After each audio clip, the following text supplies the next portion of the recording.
اسرائیل مذاکرات کو ایران کے خلاف زمینی آپریشن کی تیاری کے لیے استعمال کر سکتے ہیں، اور ایک ایجنسی کے مطابق امریکہ خطے میں اپنی فوجی موجودگی میں اضافہ کر رہا ہے۔ 82ویں ایئر بورن ڈویژن کے دستوں کے ساتھ ساتھ ایک اور اسالٹ زمینی اور بحری حملہ کرنے والی اور ایک فورس ہے وہ، اور طیارہ بردار بحری بیڑوں کی جنگی گروپ تنازع والے علاقے میں بھیجے جا رہے ہیں۔ یعنی وہ کہہ رہے ہیں اس تنازع والے علاقے میں بہت سارے امریکی ہتھیار، ان کے بیڑے، ان کے فوجی اور لڑائیوں میں حصہ لینے والے مختلف ہتھیار وہاں پہ پہنچائے جا رہے ہیں۔ پیغام میں کہا گیا کہ ان کے بحیرہ عرب میں پہنچنے کا متوقع وقت بالکل قریب ہے، بالکل وہی ہے جب 2 ہفتوں کی جنگ بندی ختم ہو رہی ہے۔ یعنی یہ روسی سلامتی کونسل نے اس کے اوپر اشارہ دیا، اور انہوں نے کہا کہ امریکی ہتھیار اور امریکہ کی بہت ساری چیزیں مشرق وسطیٰ میں پہنچ رہی ہیں، اور ساتھ ہی ساتھ میں نے آپ کو بتایا کہ کچھ امیجز بھی سامنے آئے ہیں، اور سیٹلائٹ کے ذریعے سے بھی یہ چیزیں کلیئر ہوئی ہیں کہ مشرق وسطیٰ میں ایکٹیویٹیز تیز ہوئی ہیں۔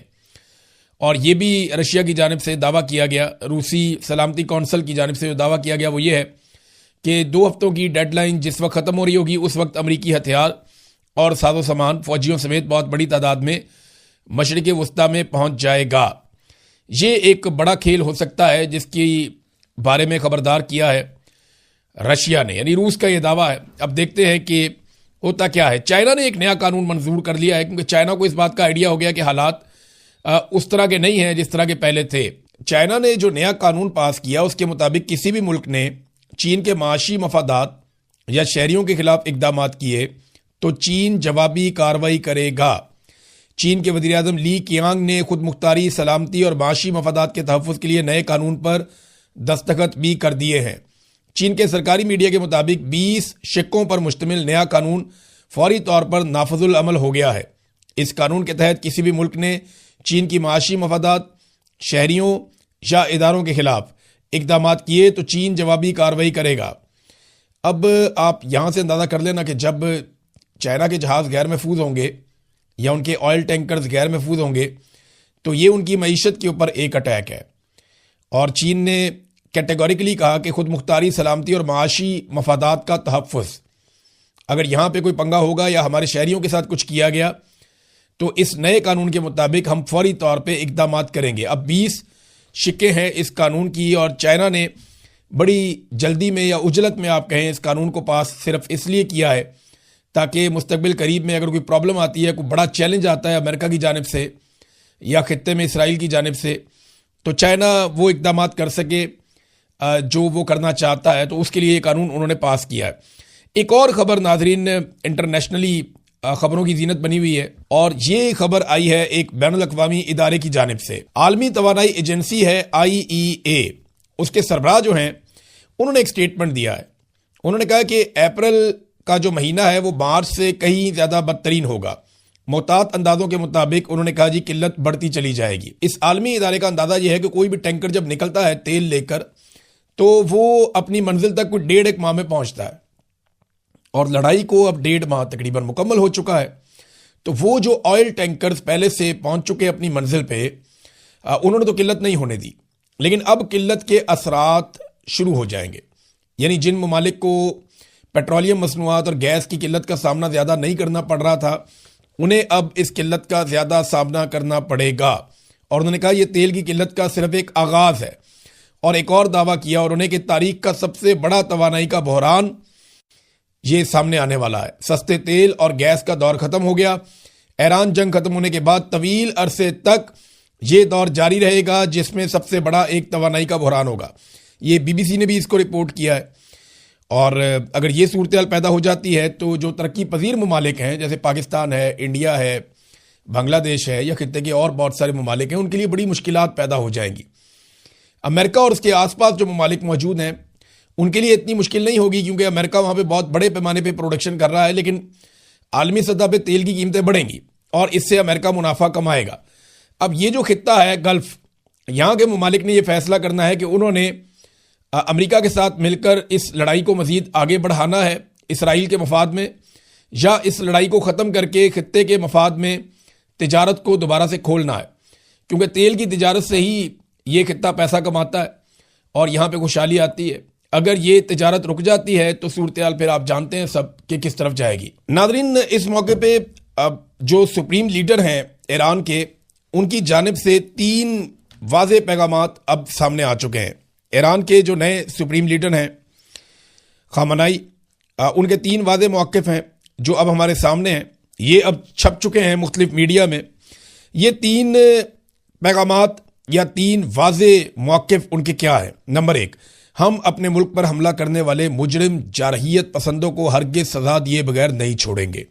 یہ بڑا جارحانہ سٹیٹمنٹ ہے کہ ہمارے ملک پر حملہ کرنے والے مجرم جارحیت پسندوں کو ہرگز سزا دیے بغیر ہم نہیں چھوڑیں گے۔ نمبر 2، ہم اس جنگ میں ہونے والے ہر نقصان کے ساتھ ساتھ شہداء کے خون اور زخمیوں کے زخموں کا معاوضہ یا تاوان ضرور طلب کریں گے۔ یہ بہت سخت سٹیٹمنٹ ہے ان کا۔ اور نمبر 3، ہم یقینی طور پر آبنائے ہرمز کے انتظام کو ایک نئی سطح پر لے جائیں گے، یعنی اس سے ہم پیچھے نہیں ہٹیں گے۔ ہم کسی صورت اپنے جائز حقوق سے دستبردار نہیں ہوں گے، اور اس معاملے میں پوری جو مزاحمت ہے وہ ہم ایک اکائی کی صورت میں اس کو تصور کرتے ہیں اور ہم مزاحمت جاری رکھیں گے۔ یہ بہت امپورٹنٹ ہے، اور یہ 3 چیزیں جب سامنے آئی اس وقت ایران کے سپریم لیڈر کی جانب سے، تو یہ ایک ایسی پوزیشن ہے جہاں مذاکرات کامیاب ہونا ذرا مشکل ہے، کیونکہ امریکہ کو وار ٹرافی چاہیے، انہیں فیس سیونگ چاہیے، اور ایران کو بدلہ چاہیے۔ اب اس میں جو میڈیشن کرنے کے لیے یا ثالثی کرنے کے لیے پاکستان جیسے ممالک بیچ میں ہیں، ان کی مشکل میں مزید اضافہ ہو جاتا ہے، لیکن پاکستان بدستور یہی کوشش کر رہا ہے کہ کچھ نہ کچھ کر کے ان ممالک کے بیچ میں امن قائم کیا جا سکے۔ ایک اور پرابلم جو امریکہ کو فیس کرنی پڑ رہی ہے، اور یہ جو رپورٹ آئی ہے، یہ اسپرنٹر پریس ایجنسی ہے SPA، انہوں نے یہ خبر جاری کی ہے۔ ان کی رپورٹ کے مطابق امریکی فوج میں قبل از وقت ریٹائرمنٹ لینے کا رجحان بہت زیادہ بڑھ گیا ہے، اور اس رپورٹ میں یہ دعویٰ کیا گیا کہ امریکی فوجیوں کا مورال بہت زیادہ گر گیا ہے، اور پہلے سے دگنی تعداد میں امریکی فوجی قبل از وقت ریٹائرمنٹ کے لیے اپلائی کر رہے ہیں۔ یعنی پہلے وہ جتنے ریٹائرمنٹ کے لیے اپلائی کرتے تھے اپنی سروس میں، اب اس سے دگنی تعداد میں وہ ریٹائرمنٹ کے لیے اپلائی کر رہے ہیں، اور یہ تعداد دگنی ہوئی ہے ایران پر حملے کے بعد۔ اور خاص طور پہ اس میں مناب اسکول میں جو بچوں کی شہادتیں ہوئی ہیں، چھوٹی بچیاں، معصوم بچیوں کی جو شہادتیں ہوئی ہیں، اس کی وجہ سے کافی احساس ندامت ہے یا گلٹ ہے امریکی فوجیوں میں، اور بڑی تعداد میں فوجی یہ وجہ سامنے رکھتے ہوئے وہ ریزائن کر رہے ہیں، اپنی نوکریاں چھوڑنے کے لیے اپلائی کر رہے ہیں۔ یہ ایک نئی سچویشن ہے جس کا امریکہ کو سامنا کرنا پڑ رہا ہے۔ اب ناظرین، پاکستان کے اندر سے ایک بڑی امپورٹنٹ خبر ہے۔ پاکستان میں یہ جو موجودہ حکمران آئے نا، تو انہوں نے بہت بڑے بڑے دعوے کیے تھے۔ ان کے یہ دعوے میرے سامنے پڑے ہوئے ہیں، میں یہ دعوے آج پھر دیکھ رہا تھا کہ جناب $100 ارب کی سرمایہ کاری آئے گی۔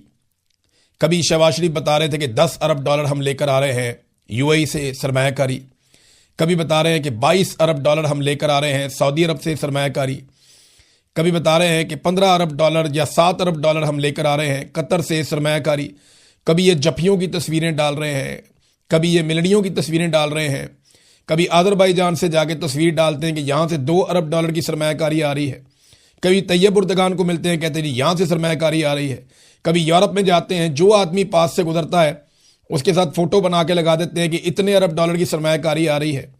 جب یہ سارا پیسہ اکٹھا کیا تو یہ لگ بھگ $100 ارب بنتے تھے، جس کی سرمایہ کاری یہ لوگ پاکستان میں لانے کے دعوے کر رہے تھے۔ یہ پاکستان کے army chief field marshal Asim Munir نے کہا کہ امریکہ یوکرین سے محض 400 سے 500 ارب کے معدنی دھاتوں کا معاہدہ کرنا چاہتا ہے۔ پاکستان نے کہا کہ ہمارے پاس $1 کھرب کے ایسے ذخائر موجود ہیں۔